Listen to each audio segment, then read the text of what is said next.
Գյորջյան Կասկադ 60 ամիս փուլային վճարում բազմաթիվ առավելություններ։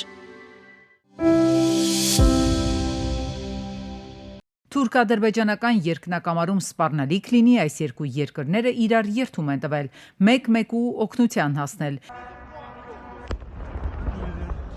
Եվ Իրանի դեմ իսրայելա-ամերիկյան հարձակումների ընթացքում Նախիջևանում թափված կրակներից հետո, ահա թուրք զինվորականներն այստեղ են։ Թուրքերն ու ադրբեջանցիները ռազմական արսենալն ի ցույց կդնեն Նախիջևանում, զորավարժություն կանցկացնեն։ Թուրքիայի համար դա ամենակարևոր կետերից է, որովհետև դեռ նախորդ դարի 20-ական թվականներին, երբ որ իրենք Խորհրդային Միության հետ համագործակցության արդյունքում ստացան Նախիջևանի հովանավորության իրավունքը եւ Նախիջևանի հետ կապված բոլոր տեսակի գործողությունները իրենք դիտարկում են, որ դա օրինական է, դա Թուրքիայի համար փաստացի կապն է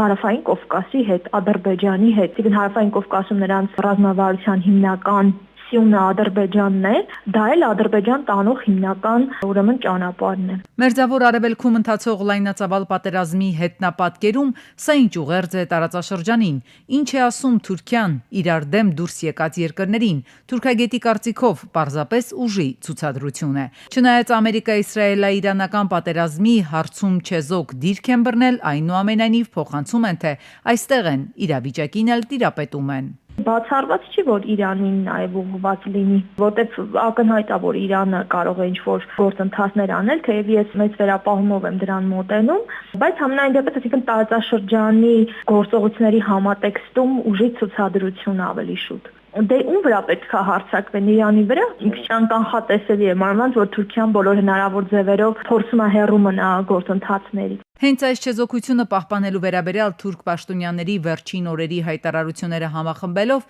ինչպես նաև հաշվի առնելով տարածաշրջանում Անկարայի հավաքական ու թուրք-իրանական համընկնող շահերը, քաղաքագետն էլ ասում է, ուժը ցույց տալով ենթատեքստում հասկացնում են, թե գործողությունների պատրաստ են։ Նախ այս պետությունները Թուրքիան եւ Ադրբեջանը շարունակում են մեկ ազգ երկու պետություն կոնցեպտը, որի պարագայում նաև ենթադրում են ընդհանուր պաշտպանական համալիր գործառույթներ։ Նաև հիշեցնեմ, որ Էրդողանն էր հայտարարում, որ Թուրքիան թեպետ ՆԱՏՕ-ի անդամ է եւ ՆԱՏՕ-ի շրջանակներում իր պաշտպանական համակարգը ամբողջությամբ գտնվում է վերին պատրաստի վիճակում, նաեւ Թուրքիան որպես առանձին եւ ինքնիշխան պետություն իր զինված ուժերը բերել է բարձր մարտական վիճակի, ինչը եւ ուղերձ է, որ Թուրքիան չնայած ամենին շարունակում է մնալ տարածաշրջանային դերակատար եւ հակազդելու ցանկացած հարձակման կամ ցանկացած հարձակման փորձի։ Փաստացի տարածաշրջանի մի կողմում զինցուցադրություն են պատրաստվում, իսկ մյուս կողմի երկնքում հրթիռների հրավառություն է,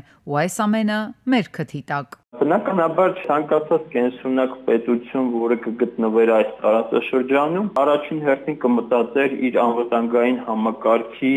այսպես ասենք, վերաֆորմատավորման մասին եւ դադարի վիճակից, այսպես ասենք, պատրաստի վիճակի բերել, որովհետեւ չափազանց անկանխատեսելի են զարգացումները տարածաշրջանում։ Տարածաշրջանում գործնականում Հայաստանը մնացել է միայնակ որպես դերակատար։ Վարձոք Հայաստանը մեկուսացված չէ տարածաշրջանում։ Տարածաշրջանը լարված է, մասնագետներն ասում են, այստեղ յուրաքանչյուր շարժ ոչ միայն ռազմական, այլև քաղաքական հասցեատեր ունի։ Նախիջևանում նախատեսվող զորավարժությունները ըստ փորձագետների նույն շղթայի մասն են, բայց այստեղ հարցը միայն այն չէ, թե ով ինչ է ցույց տալիս աշխարհին, այլև այն, թե փոփոխվող քարտեզում Հայաստանը ի վերջո ինչպես է դիրքավորվում, որպես դիտորդ, թե դերակատար։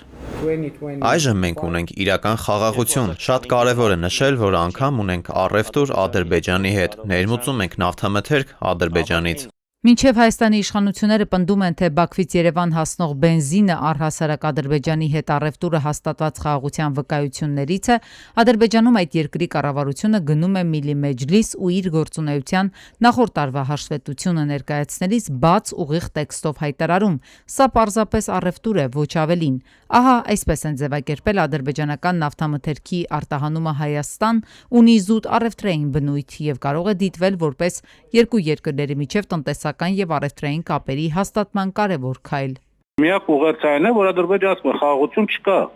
խաղաղություն։ Սա է ուղերձը շատ բացահայտ, շատ հստակ, բազմիցս եւ ոչ միայն 3 կառավարության ներկայացած ծրագրով բազմիցս նշել են, քանի դեռ Հայաստանում սահմանադրությունը չի փոխվել, դուրս չի բերվել այնտեղից հղումը, նախաբանը դուրս չի բերել, որտեղ հղում կա անկախության հռչակագրին, որտեղ Արցախի վերաբերյալ նշումներ կան, բնականաբար ոչ մի խաղաղության պայմանագրի չի կնքվելու։ Կարծում եմ սա միակ պայմանը չէ, էլի պայմաններ իհարկե կլինեն։ Բոլորը դրանք կրում են զուտ առևտրային բնույթ։ Հաստատված խաղաղության առևտրի հիմնավորման մասին Ադրբեջանի կառավարությունը միայն գրել է, թե նավթամթերքի արտահանումը Հայաստան արտացոլում է այս գործընթացում դարձյալ տնտեսական դիվիդենդների իրենց հայեցակարգը։ Սա նշանակում է, որ կամաց-կամաց առևտուրը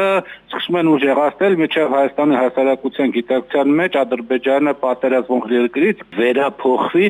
զուտ առևտուր անող երկրի հետ։ Այսինքն Ադրբեջանը կալվի ոչ թե այն երկիր, որի հետ 30 տարվա Արցախյան հակամարտություն է եղել, այլ ընկալվի երկիր, որի հետ ասենք ապրանքափոխանակություն է տեղի ունենում, առևտրաշրջանառություն է տեղի ունենում։ Սա է նշանակում։ Ամիսներ առաջ հիշեցնենք Հայաստանի կառավարությունն Ադրբեջան ցուցակ էր ուղարկել, թե ինչ կարող ենք մենք այստեղից իրենց ուղարկել։ Ասել է, թե արտահանել, սակայն մինչև այս պահը Բաքու-Երևան-Բաքու գնացքն այստեղից դատարկ է հետ դարձել։ Որովհետև նախորդող շրջանում մեր տնտեսությունը ֆուրի ծավալով է իր պլանավորում իրականացել։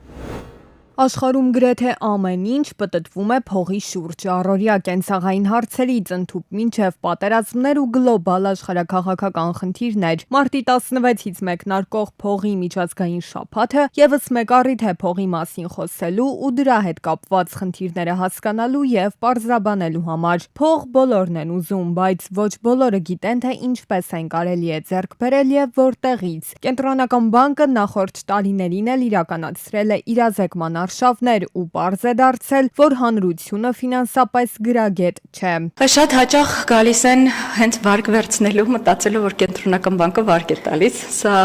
զավեշտի ոլորտից, բայց այո, շատ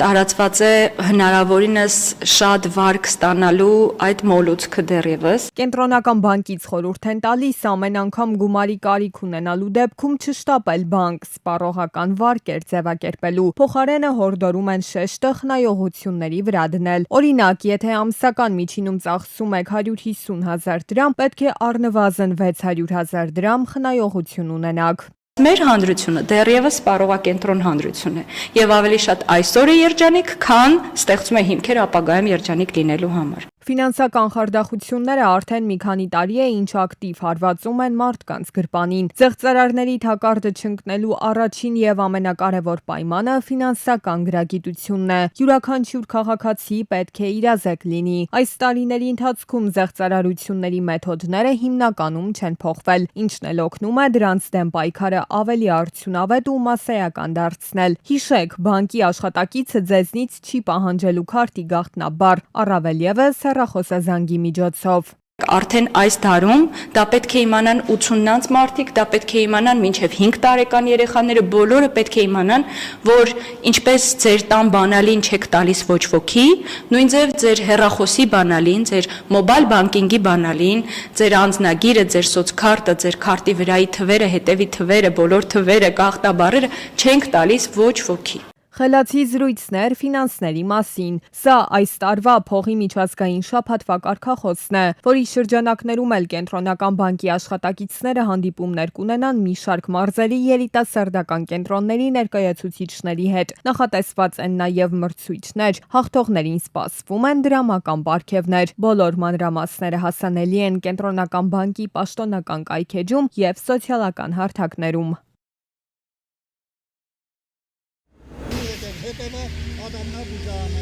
Աբովյանցիները զայրացած են։ Այս լցակայանը, որը գտնվում է Աբովյանում հայտնի բենզինների խաչմերուկում, ըստ բնակիչների իրենից լուրջ վտանգ է ներկայացնում, բայց քաղաքային իշխանությունը ապամոնտաժել չի կարողանում, քանի որ այդ լցակայանի սեփականատերը դիմել է վարչական դատարան ու որոշում է կայացրել, որ մինչև դատական վճիռ այն չպետք է ապամոնտաժվի։ Աբովյանցիներն ասում են, վճիռը կայացվել է առանց իրենց մտահոգությունը հաշվի առնելու։ Վերացնեն, որտեղ բոլորն էլ հանել են, ինքը ծաղիկ չի։ Հիմա սա իրոք խանգարում է ժողովրդին մեզ այդ պահին հետևատամնաբուժա բնակելի շենքակողքը բանկերա այդ դեպքը աստրակտն է արածը, որ կատարվի։ Շարժը շատ է։ Շատերը գիտեն, որ տարիներ շարունակ բենզինների խաչմերուկի դեմ բնակիչները պայքարել են, ու Աբովյանի քաղաքապետի շնորհիվ այդ հատվածում գտնվող բոլոր լցակայանները ապամոնտաժվել են։ Փոխարենը քաղաքապետարանը բարեկարգել է տարածքը։ Բնակելի վայրում չլինի նման կառույցներ ու մեր քաղաքապետը աշխատում է այն բանի համար, որ ամեն ինչը գեղեցիկ ու ապահով լինի ժողովրդի համար։ Թույն է անփակել, այն էլ փակել չանցածի։ Վնասա, ասպրեցակալի չեկա, հարյուրավոր մարդ է հապնում, երեխա հապնում։ Աշխատանքները, տեսեք, ընթիր կատարվել է և դա առաջին հերթին Աբովյանի քաղաքապետի, նրա թիմի և մարզպետ Արոն Սահակյանի։ Աբովյանցիները պահանջում են վերանայել որոշումը, հաշվի առնել նաև իրենց մտահոգությունը, հակառակ դեպքում կդիմեն կտրուկ միջոցների։ Վարորդական վկայական ստանալու process-ը բարդացվել է եւ բարդը որն է գործնական քննության process-ը մի քանի անկյունից նկարվում է։ Կոռուպցիոն process-ներն են այդպիսով փորձում կանխել։ Բարբերաբար իրավապահները հայտնաբերում են խմբերի, որոնք վկայականների չակերտավոր առևտրով են զբաղվում։ Ենթադրվում է, որ նման փոփոխությունների շնորհիվ այլևս այդ խմբերին չեն հայտնաբերի։ Իսկ ինչի համար են գլոբալ այս փոփոխությունները։ Ճիշտ է, երթևեկության վիճակի բարելավման։ Ներքին գործերի նախարարը օրինակ վստահ է, որ այս քայլերն արդեն տվել են արդյունքներ։ Մեր հանրապետությունում գնալով ավելանում է տրանսպորտային միջոցների թիվը, գիտեք, որ այն հասնում է շուրջ 1 միլիոնի եւ այս պայմաններում տրամաբանական է, որ սինխրոն աճում է նաեւ ճանապարհատրանսպորտային պատահարների թիվը, բայց ես ուզում եմ փաստել, որ կրկին գալով բարեկային ծառայության աշխատանքին մենք արձանագրել ենք, որ չնայած այս շապ տրանսպորտային պարկի արկայությանը Հայաստանի Հանրապետությունում մենք գրանցել ենք հատկապես ճանապարհատրանսպորտային պատահարների հետևանքով զոհերի թվի նվազում։ Անցած տարի մենք ունեցել ենք 50-ով պակաս զոհեր նախորդ տարվա համադրությամբ։ Իրականում նախորդ տարի ավելի շատ ճանապարհատրանսպորտային պատահար է գրանցվել, քան 2024-ին, բայց դրանք եղել են ավելի նվազ վնասաբեր։ Ըստ այդմ էլ մահերի թիվն ավելի նվազ է եղել 2024-ին։ Ինչը ուղիղ կապված է ճանապարհատրանսպորտային պատահարների հետևանքով զոհերի թվի նվազման հետ, մենք անցած տարվա կտրվածքով ըստ էության ունեցել ենք նաև մեծ թվով անձինք, ում որ բարեկային ծառայության հետևողական աշխատանքի արդյունքում զրկել ենք վարորդական իրավունքից։ Այդ թիվը անցած տարի կազմել է 5435, 2024-ին եւս համանման թիվ ենք ունեցել։ Խնդիրն այն է, որ Հայաստանում երթևեկության որակը շարունակում է մնալ չափազանց ցածր մակարդակի վրա։ Դրանում համոզվելու համար պետք է ընդամենը քաղաքում պտտվեր մի քանի ժամ։ Մասնագետների կարծիքով նոր վարորդականներ ստացողների համար կիրառվող խստացումները բերում են իհարկե նորաթուղ վարորդների գիտելիքների ավելացմանը, բայց մյուս կողմից այդ վարորդները երթևեկելու են նորից մեր փողոցներով, ոչ թե Ցյուրիխի։ Նորաթուղ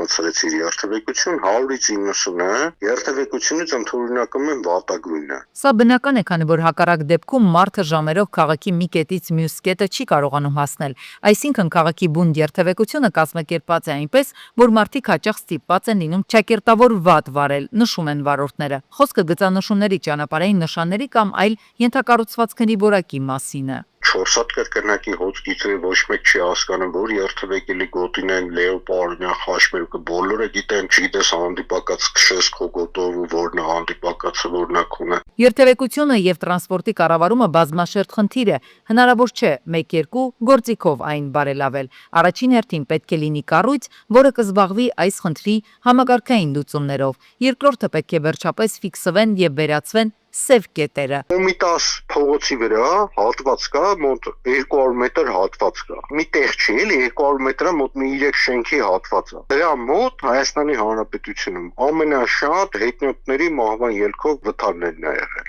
Հիմա եթե օրինակի համար ասես եկեք այս մասը ցանկապատենք, ինչ որ ագրազենի անենք, բան, միանշանակ եմ ասում, բոլոր հանճարները ելնելու են, ասենք, քաղաքի տեսքը գցում է։ Նախորդ տարի հայտնի դարձավ, որ Հելսինկիում որևէ մահ չի գրանցվել ճանապարհների եւ դա քաղաքային իշխանությունների հետևողական աշխատանքի արդյունքն էր։ Մարդիկ ուսումնասիրել եւ պարզել են, որ այսինչ հատվածում պետք է գծանշումն այնպես փոխել, ճանապարհն այսպես կահավորել, վարորդների նկատմամբ էլ այսպիսի սանկցիա կիրառել կամ խրախուսում կատարել, որպեսզի մարդիկ չգերազանցեն արագությունը կամ չկատարեն այլ կոպիտ խախտում, որոնց պատճառով էլ հիմնականում մահեր են լինում ճանապարհներին։